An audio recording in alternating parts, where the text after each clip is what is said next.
Okay, hello and welcome everybody. I am so glad to be with you here on this rainy Chicago night. I hope you're doing well. My name is Liz Hansen. If we haven't met, I run the Chicago Boudoir photography studio. My business is to help women feel empowered through beautiful portraits, but my broader mission is to help women feel confident in all areas of their lives. And one of the things that I love to do here in this VIP group is bring on guests who can share with us their take on empowerment and how women can be confident. So I'm so excited to have Shola with us here this evening. Shola, welcome.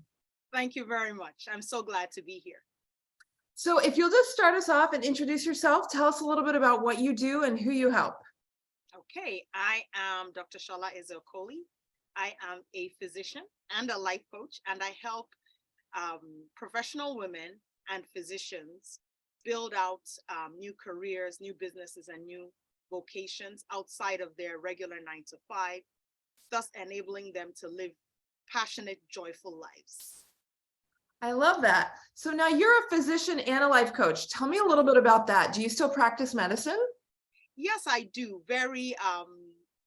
A couple of days a week. Yes. And that was really since the pandemic. We lost a lot of doctors in the pandemic, and there's a need for more of us. So, kind of just sort of jump back into the fray, help out where I can. What is your medical expertise? What kind of a physician are you?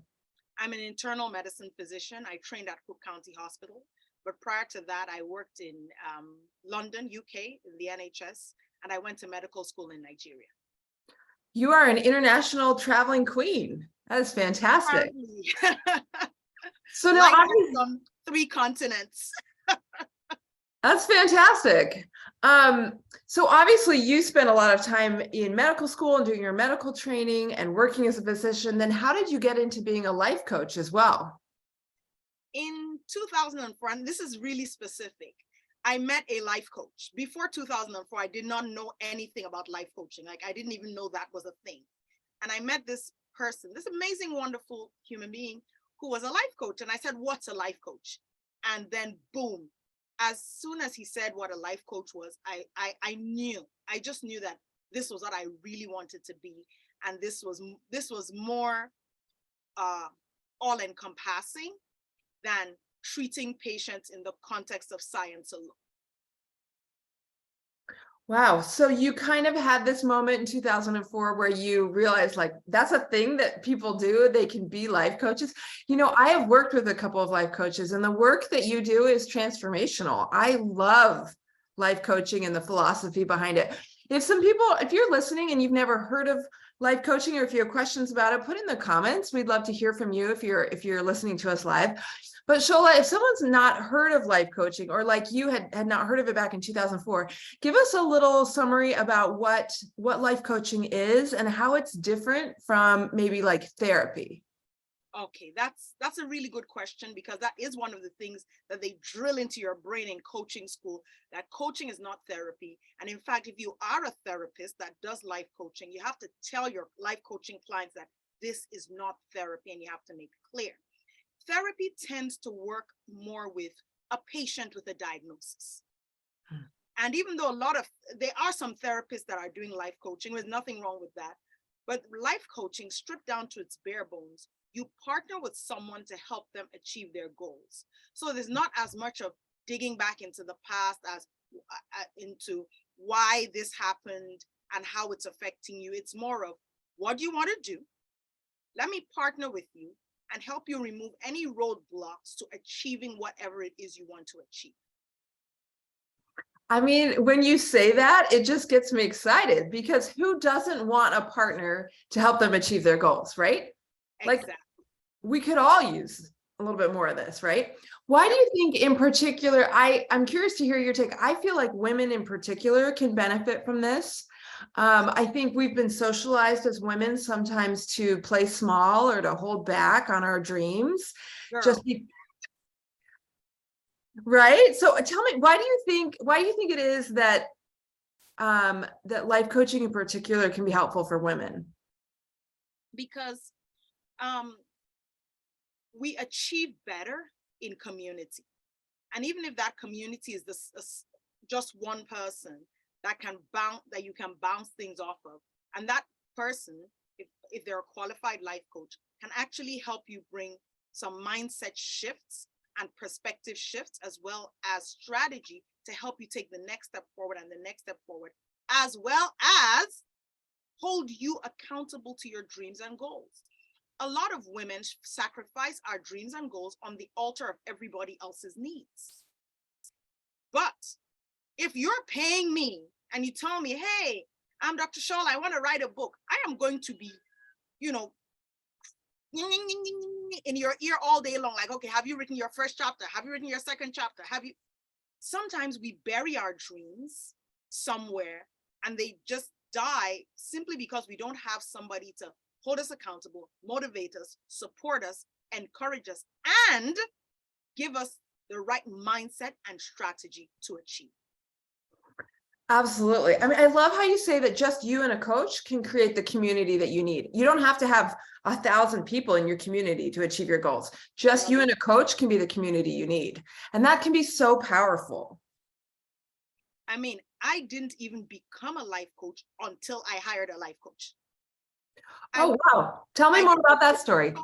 Yeah, I wanted to become a life coach in 2004, but then it was like, doctors don't do that.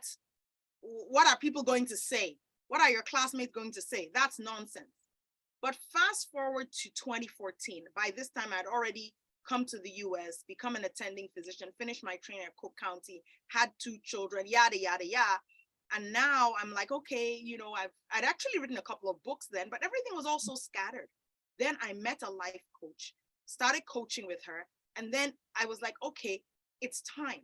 So through working with a life coach, I was able to actually sort of, instead of doing piecemeals of my dreams, put it all together and become a life coach. I wouldn't have become a life coach if I didn't have one.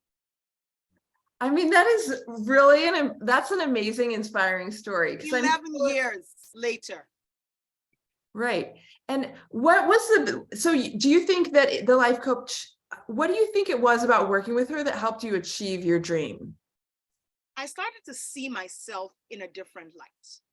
So I started to see myself more holistically as a person versus just this identity. I mean, people have been calling me baby doctor from when I was 6 years old. Oh. So I was always Shola the doctor. It was either Shola the baby doctor, Shola the medical student, Shola the doctor. But now I started to see myself in the context of this whole person. Yes, you're a doctor, but you're other things too. You can do other things. You're a motivator, you're a speaker, you're an author. Let's bring this all together. So in doing that, in working with a coach to figure all those pieces out, then I was able to do my own thing and become a life coach myself. That's amazing. So tell us a little bit, as a life coach, tell me a little bit about what you do. You're trying to help women, in particular female doctors, sort of achieve their dreams. Can you tell us a little bit about some of the women that you have worked with and what their dreams were, what it is that you were trying to help them achieve? Oh, wow. Okay. So let me start with this big one. I've helped 20 authors get their books out. Women and men, 20 authors till date. I've helped 20 people publish their books just from working with me. I've helped women physicians start businesses. And some of them were struggling with the same things I was struggling with, this identity piece of, I'm a doctor, how can I be something else? And I come along and I'm like, dear doctor, dear woman, the same thing we tell kids, you can be anything you want to be. There's no box that you have to put yourself in. People say, think outside the box. I say, think that there's no box. And when there's no box, there's nothing to think outside. You just think. And if you have a dream and you have the right mindset, the right strategy, and the right helpers come along, you can achieve it. One of my doctors, she wanted to fundraise for a charity, and she'd never done that before. It's like, okay, put yourself out there. Let's create the strategy. Let's work on your mindset. She raised $200,000 for her charity. She started her own coaching business. This other doctor, client of mine, an oncologist, And there's some of these testimonials are on my website. She made $1 million in the year she started working with me, because what I was able to do for her was to help her restructure her business so she was actually able to hire, effective staff to help her business grow.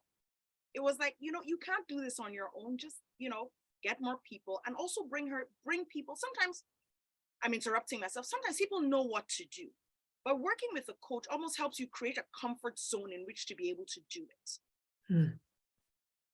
It's like, yeah, I know I need staff, but well, I've always done this. How do I become the boss? How? And Dr. Shola comes in and says, this is how, and this is why you can do it. My clients are amazing people. I believe in them. And that's another thing. I'm like, I go in and I'm like, oh, of course you can do that. And now all of a sudden they're seeing themselves in a whole new light. That can make all the difference. When I started my business, I had a lot of what I have come to know as imposter syndrome. Mm-hmm. Like, who am I to start a business? Who am I to charge money? Who am I to set this thing up? Do you find that even doctors struggle with imposter syndrome? Especially doctors struggle with imposter syndrome. Because if you think about it, medical school training is so long that the average doctor thinks they have to go through some sort of painful, grueling training to achieve anything they want to achieve. Because that's what they've been set up. That's what they've been taught. Like, it takes 20 years to achieve anything. So yeah. Somebody, and there have been people who have wanted to work with me that I've said, you don't need a coach. This is what you actually need to do. You just need to start. Somebody wanted coaching for things that sometimes people want, I want to start a YouTube channel. I'm like, you know what? Go out there, put up 3 videos, and then come back and we'll talk. I'm like, is that it? Yes, that's it. You don't need training. You don't need a certification. You don't need to. It's amazing what these doctors want to get certifications in. I'm like, you all need to calm the bleep down and just do something. They feel like they can't even post on YouTube without someone giving them like a blessing that they can do it, or a certification that they can do it.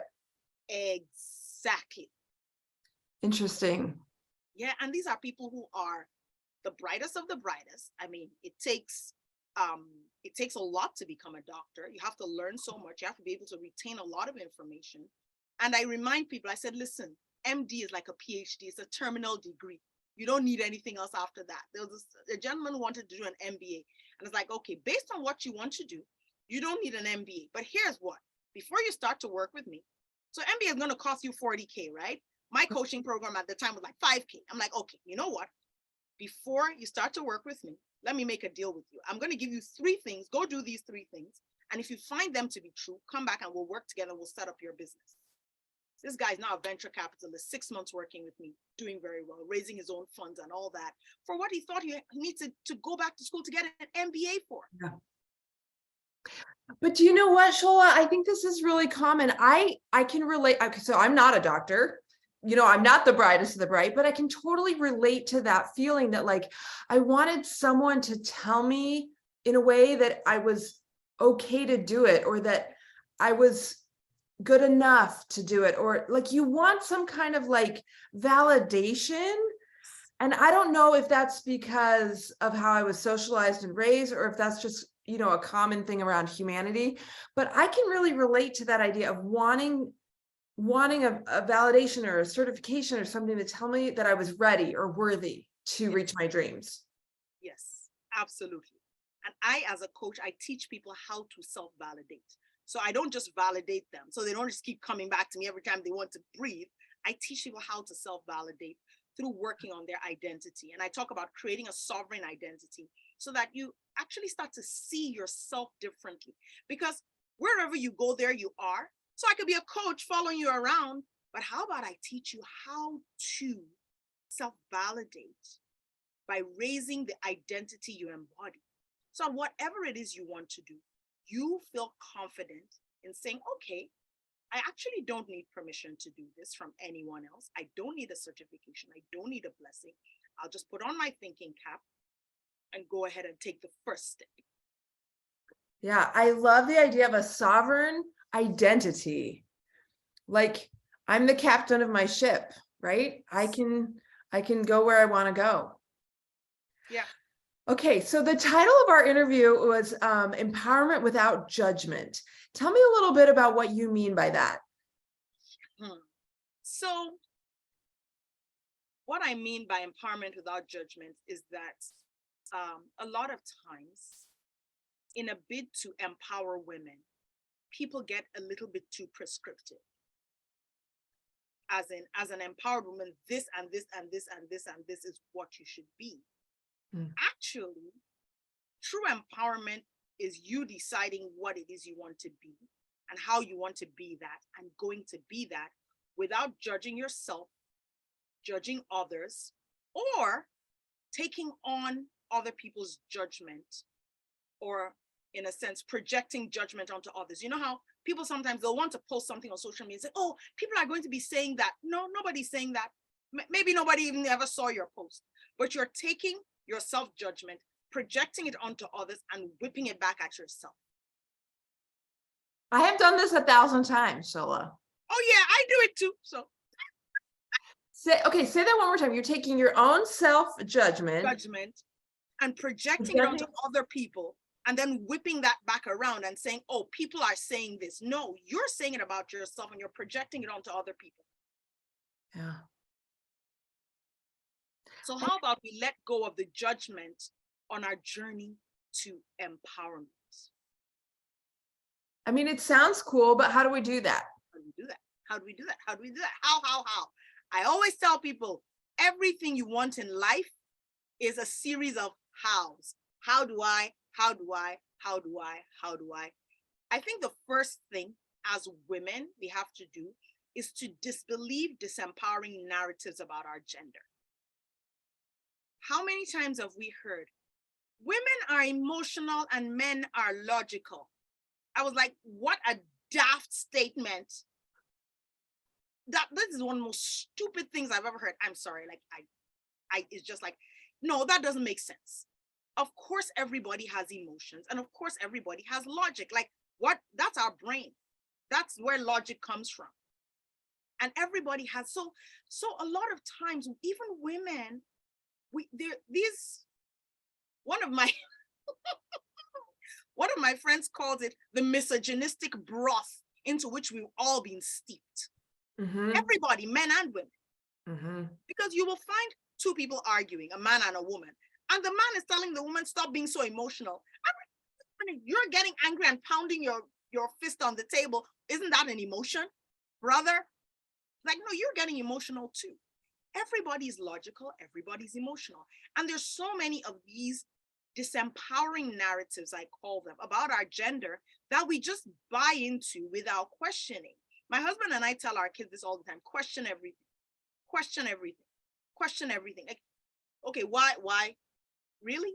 And then sometimes when we see things that are, when we observe things that are counter to the stereotype, we don't even go with what we observe, we go with the stereotype. So you will find a woman who is one of the most logical beings still succumbing to the stereotype of, well, women are emotional and men are logical. And everybody's emotional, everybody's logical. And it depends on the day which one we decide to apply. Right. So that's just one way we can start to release ourselves from judging ourselves and from judging others. So just start to deconstruct in our minds those disempowering narratives about who we are as women. Another thing I find, permission to continue. Of course, go ahead. Another thing I find is that we need to embrace self-love. Now, I know the phrase self-love sounds like a cliche, like, oh, self-love, want to self-love, I love myself, I don't, self-love is a spa day, self-love is a massage. It's not. It's looking at yourself, flaws and all, and decide, you know what, girl, you rock, you're my best friend, and we're in this together. I love you. The same kind of love you have for your best friend, let me say your best female friend, is the same kind of love we should have for ourselves. Because self-love, only self-love can drive out whatever self-hate and whatever judgments that society imposes on us and we impose on each other. Even Martin Luther King said, only love can drive out hate. Only self-love can drive out self-hate. You cannot hate yourself into a version of yourself you can love. You cannot hate yourself into a version of yourself that you love. Yes. Perfect. Yeah, I heard one time that confidence is not like believing that you're amazing at everything, right? Confidence is knowing that you have strengths and weaknesses and like believing that you are amazing anyway. Exactly. Even the people that love us, what do we say the most to them? Accept me for who I am. Love me, flaws and all, right? If you met someone and they only loved you for your pretty face or your curves or your money, you would call them a fair weather friend. You don't love me. You don't accept me for who I am. But we're doing this to ourselves. And with that comes, of course, judgment. When we love ourselves more, we judge ourselves less. And when we judge other people, we love them more too. I mean, isn't judgment preventing us from having love in all of our relationships? Yes, indeed. Yeah. A little bit more tolerance of self and others, a little bit more acceptance of self and others will go a long way to empowering ourselves and indeed to help empower other women. Because let's say you're a career woman, if I don't like using that term, but let's say you're, for want of a better word, I can't think of another word to use, and somebody else is a stay-at-home mom. Why is there this societal divide between the so-called working moms and the so-called stay-at-home moms? I'm using these words so-called because I was a stay-at-home mom for a year plus, and I was always working. So you can't, and if anybody had called me a non-working mom, I would have like given them like a real stink eye because I'm like, what do you mean I'm not working? I'm working all day long in this house. And then the career mom is being looked at somehow by the stay-at-home mom. You don't spend time with your kids. The career, the stay-at-home mom's like, oh, we don't need that divide. It's all about you're doing you, what you want to do or what you have to do. Sometimes what people have to do, right? Sometimes people are in that situation, and then not judging anyone or yourself because of it. Mm-hmm. I meet female doctors that I work with, right? It's like, oh, I don't spend enough time with my kids because I have to go to work. I'm like, you're looking at it all wrong. You went to medical school. There was no scenario in which you were going to sit home and hatch these kids like an egg. So, cluck, cluck, cluck. I just got a really good visual of like a female doctor sitting on a nest. Exactly. Just, waiting for her kids to hatch in her white coat and everything. Like, okay, hatch already. So knowing that you do want to have children and you do want to work, just accept that this is your life and be happy in what you're able to do. Okay, well, I can't sit at home for 8 hours or whatever with my children, but when I do come home and I'm rested, we have these great times together. I have money and I can take them to Hawaii. And, it's really about when you see how if we abandon judgment, we will enjoy our lives more. You see? Because, I have to work. So yes, you have to work. Of course you have to work. You got to eat and you got to feed them. So much wisdom. It's so true. I have spent a lot of years feeling like I was doing womanhood or motherhood wrong, right? Like I was at home and I should have been working, or I was working and I should have been at home, or I should have been this, or should. And I think what you're saying is that robs us of the joy of the moment for what we're doing right there in the moment. Like, now's the season of life where XYZ is happening. How can we enjoy that without judgment? Exactly. And that in itself is its own power, because then you're not prone to being made to feel guilty by other people who haven't reached that level of enlightenment. No, that was a judgy joke, right? But you see what I mean? Like we can tend to just put ourselves in boxes unnecessarily Like, okay, well, I have to work now. And another thing I tell people who work and are not at home with their kids constantly is, don't tell your kids, oh, sorry, mommy has to work. No, because now you're making it look like work is a bad thing that's taking their mommy from them. Mommy gets to go to work where she helps, whatever. You know, if you're not a doctor, you're going to work. Your job helps somebody. I mean, mommy gets to go to work, but then we come home and then we do this. And then it even makes you now model a different way of being, especially for your daughters. Like, you know, it's not wrong for me to want to go to work, help others, and come home and help you. Yeah. I wish I'd had more of that modeling. I think one of the things that's been hard for me is it's hard. I've heard this phrase and it really like feels true to me that it's hard to be what you can't see. And if you haven't had a positive female role model some of this kind of non-judgment empowerment, it's hard to do it yourself. So someone like me who hasn't had a lot of that modeled for me, how would you suggest that I find more of that modeling?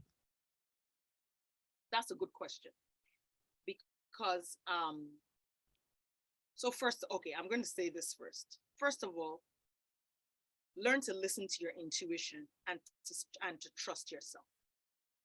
Because there's not always going to be a model for what you want. There was nobody who told me I could be a life coach. Like, why did I want to be a life coach? And if I wasn't a life coach, I wouldn't be here today having this fabulous time with you and so many things.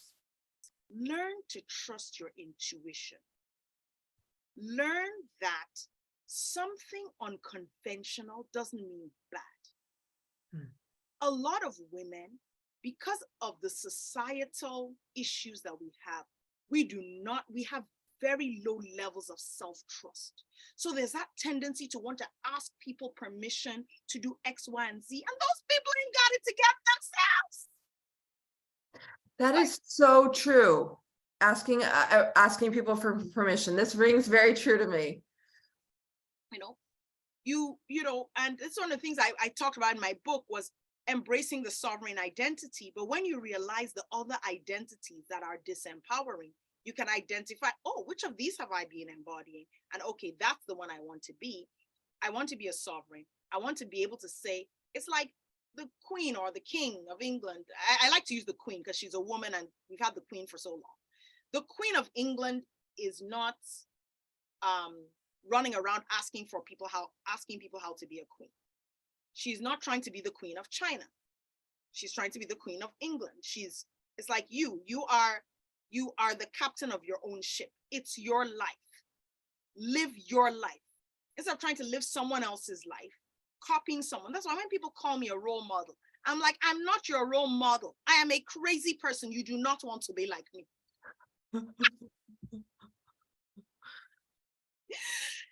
But intuition and self-trust, which is actually a superpower for women, we've lost it. Not due to our fault, but due to part of it is there's a whole thing about this. Part of it is almost like wanting to be like a man, not necessarily wanting to be like a man, but following that male model of living. Yeah. But women, we have more. We're intuitive. Emotional, even? Emotional, intuitive, and logical. That's like a triple threat. No woman should ever be without answers, because another thing too is that women, we are more community minded. Forget the narrative. Remember this, what I said about disempowering narratives about your gender. The narrative that, oh, women are always tearing each other down. That is a lie. Okay, that's a lie. It's not true. And there's nothing that will convince me that women as a group are people who tear each other down, because it's just not true. Who starts all the wars? Who does all the hostile takeovers? Who commits most of the murders? It ain't women. It ain't women. So why do we believe this? Oh, women are out to tear each other down. What men call healthy competition, when they turn to us, they say we're tearing each other down. It's not true. Women are extremely collaborative, extremely community minded. And in fact, That is why when we take it to the extreme, we put everyone's needs above ours because we're more community minded. Mm. So whatever stage you are as a woman, you will find community if you look for it and you don't look at women as being, oh, these are catty women. These are, no, I don't want to. We thrive in community. And in that community, in the right community, where you can build safe spaces and self-trust and empower each other to lean into your intuition. No, you don't have to do what I'm doing. What does your gut tell you? What do you want to try? Do you know how unforgiving society is about women who fail at something?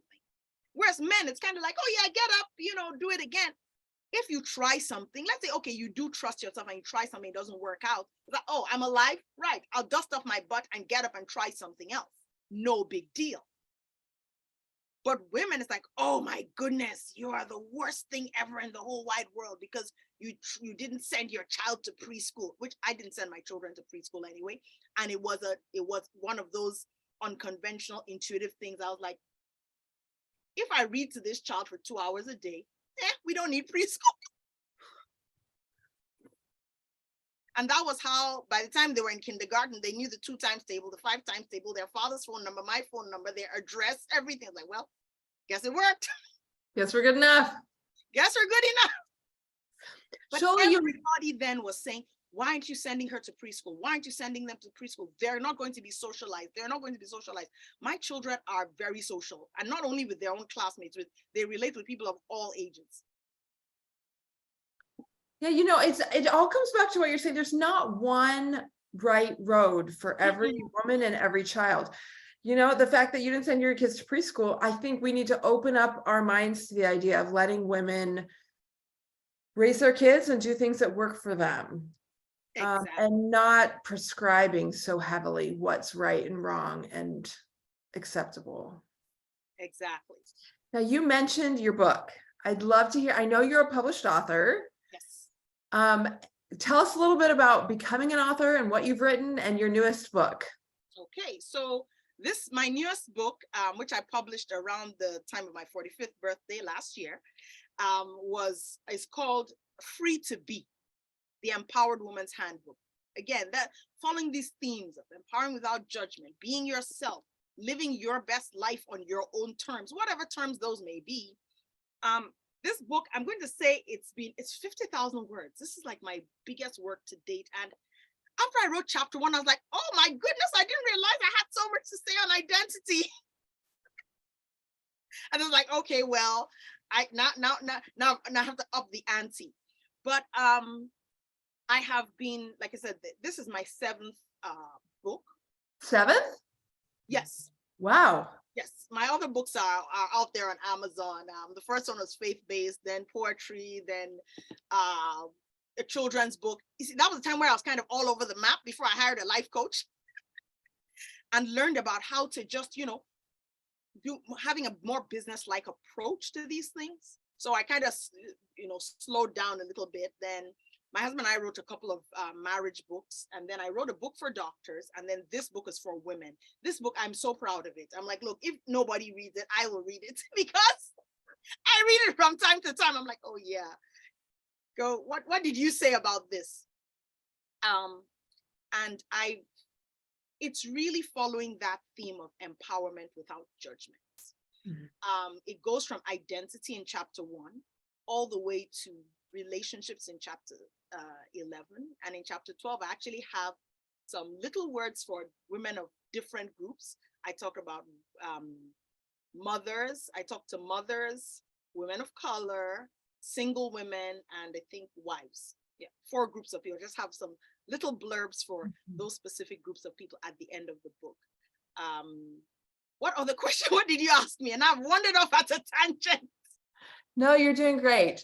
I'm curious to know what you think, just like a couple of practical tips from your book to kind of release self-judgment. I would love to release some more self-judgment of myself and trust my intuition a little bit more. Do you offer any kind of like practical tips in the book, or one thing that we can take away from this?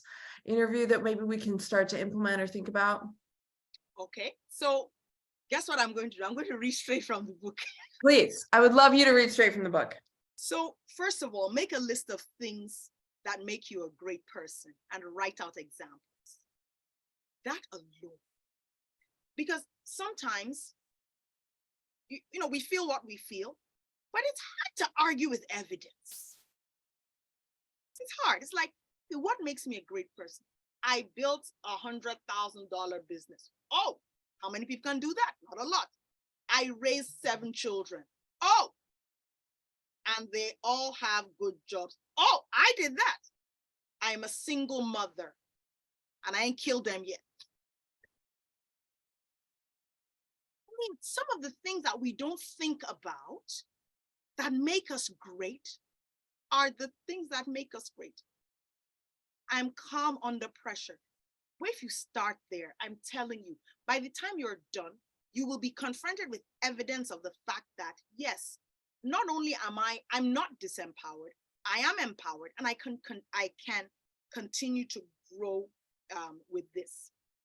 Another thing that I talked about is identifying disempowering identities and steering yourself away from them. And I'm actually going to quickly share the 7 disempowered identities. Yeah, I loved how you said that we like swim in a broth of Yes. disempowerment. Sometimes we swim so much in it, we don't even realize that that's kind of the air we've been breathing for so long. It's kind of like become a part of us without us actually realizing.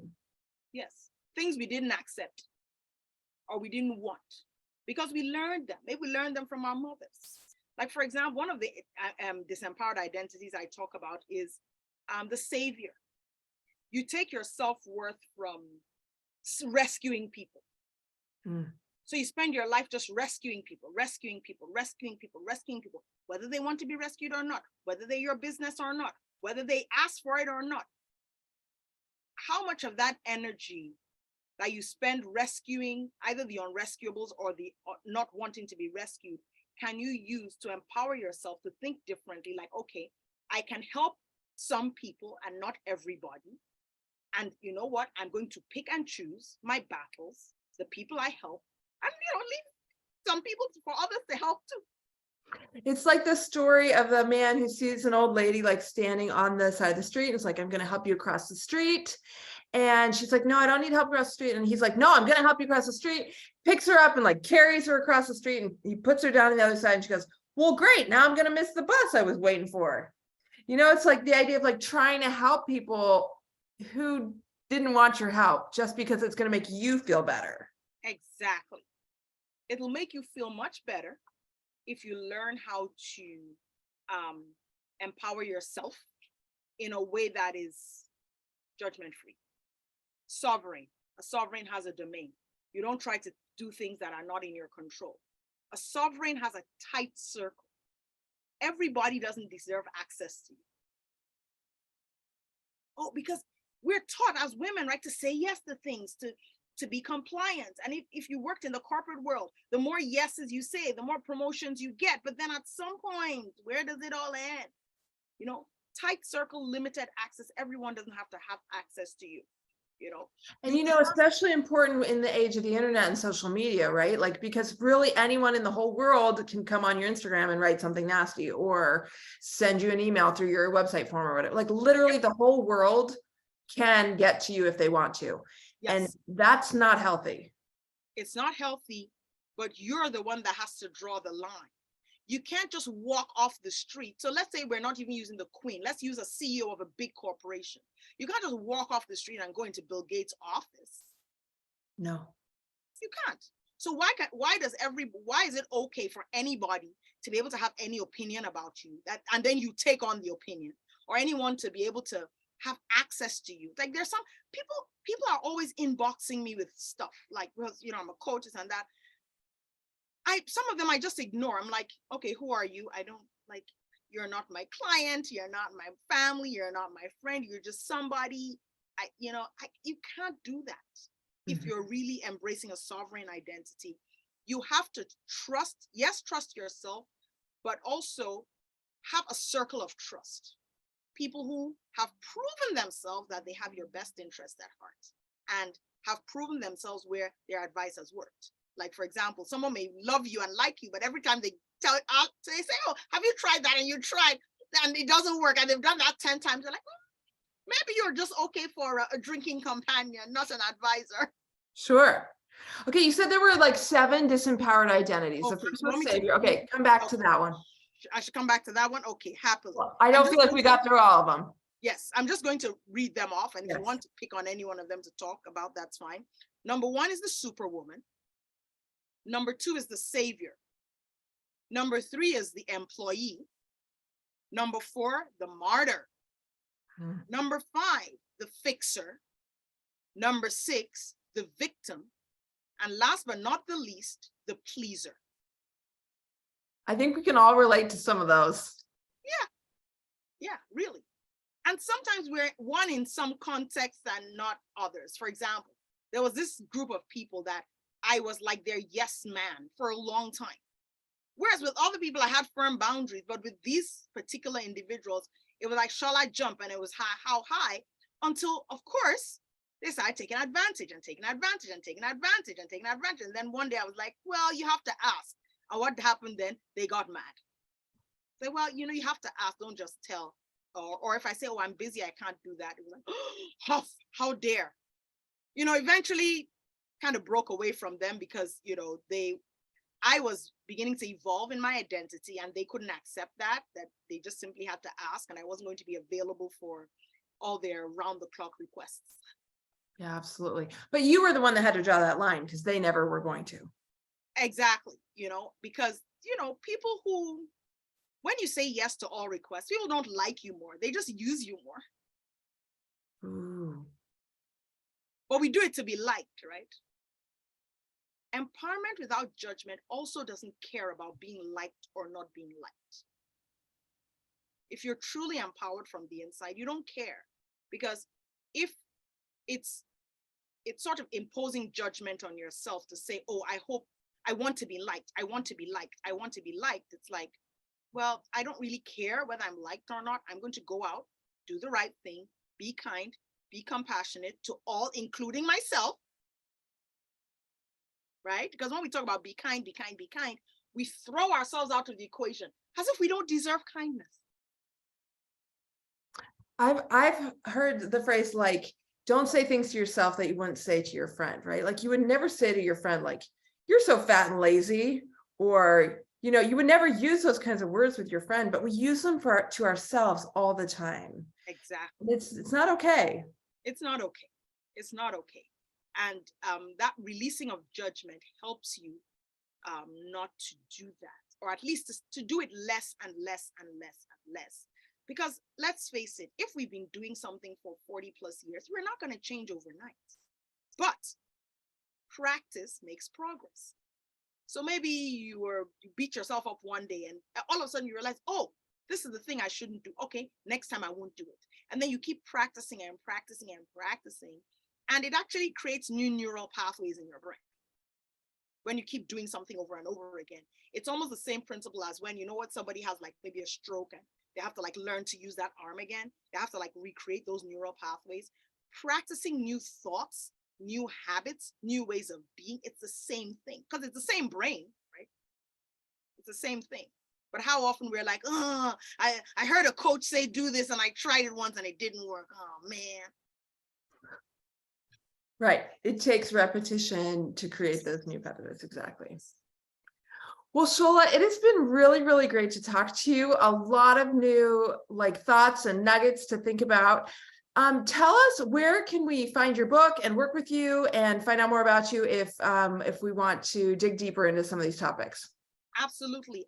SholaEzeokoli.com. There's a freebie there. It talks about self-care, and it's more than just a spa day. It's not just, oh, take yourself to the spa. What if you hate spas? I don't imagine why, but some people don't, everybody doesn't like everything. So really sort of digging deep into self-care, that's a good place to start and get on my email list. I'm also doing a package, a deal of 4 sessions to work with me. I don't know if it's okay to share that in this forum. Absolutely. Absolutely. Okay. Absolutely. So people can contact me either in the group, because it's going live in the group. My name is Shola Ezeokoli. I'm in the group. So we'll tag you and put all this yes. information. Okay, if you put what do you call it? If you tag me in the group and ask me a question, I'll come up. It'll come up. But I want to put in the chat a link to a discovery call with me for. I've kind of made a special deal for this group to work with me for 4 sessions. So I usually charge my hourly rate for coaching is $500 an hour, but I'm doing 4 sessions for $300. And in 4 sessions, we can work through a lot of things. And actually, I'm going to send anyone who does sign up, I'm actually going to send them a copy of this book, because some of the things we talk about. So even after our 4 sessions, they can continue to work with me. So if you give me a second, I'm going to put the link in the chat. That's a fantastic opportunity. And listen, if you're watching this and you have not worked with a life coach before, I'm just going to tell you, it is really, really worth your time and money. Yes. I have worked with a lot of therapists and a lot of life coaches. And the thing that I love about life coaching, it is so actionable. It is so you're so able to get things done and changes made quickly. It's not about like going to therapy for 30 years and sitting on a couch, and therapy has its place, don't get me wrong. But if you're the kind of woman that is ready for some real action, some real solutions, and some real mind shifts that can happen really quickly, life coaching is a great way to do that. Like Shola says, in 4 sessions, you can work through a lot of things and get a lot done. It's not like you have to spend 4 years doing this. You can make some changes quickly. Yep. Now, and here's where my computer is doing bits of stupid. The window is just not opening. You're fine. You can send it to me and we'll post it. Okay, thank you. For sure, to get that deal. So we'll post that in the comments. If you're watching the replay, it'll be there. If you're watching this live, give us just a second. We'll put the link there so that you can grab it. Shola, thank you so much for sharing your expertise and your enthusiasm. You know, it is impossible to be around you and not just smile and feel energetic. So thank you for bringing that to all of us tonight. And we look forward to still hearing from you in the group, and what I'm sure there's going to be more books coming if you've already done 7. We'll be keeping an eye on what you've got coming in the future as well. So thank you so much again for joining us today. Thank you very much for having me. I really appreciate you. And I appreciate you for everything you've you're doing for women. I appreciate you. I look up to you. I follow your posts. I watch, like, okay, oh wow, this is so nice. She's doing this. Okay, oh wow, I like the way she thinks. I like the way, and all these questions you put in the group. Sometimes some of my answers are funny, but they make you think, like, where did she get these questions from? So thank you for everything you're doing. I mean, I appreciate you too. It's just I am so happy to have come into your world, and you can't get rid of me because I ain't leaving. You are so funny. I just keep thinking back to how you were saying how women especially need community, and I just love the community that we've built here, where we can talk about what it means to be an empowered woman, how we can live with less shame and less judgment and find more joy. So thank you for being part of the community and bringing your light to it. And I'm glad that we got to talk and hear more about it, what you're doing. So keep up the great work, and we will see you on Facebook. We will see you on Facebook. One last thing, if I may, do you mind if I take a picture? Oh, of course. Please take a picture. All right. Are you ready? Yeah. Thank you. I'm not good at doing the screenshot with the computer. My computer is weird. So you know what? I understand. Technology, it can be difficult for all of us in different ways. Yes. All right. Well, have a good night, Shola, and we'll take care. Thank you very much.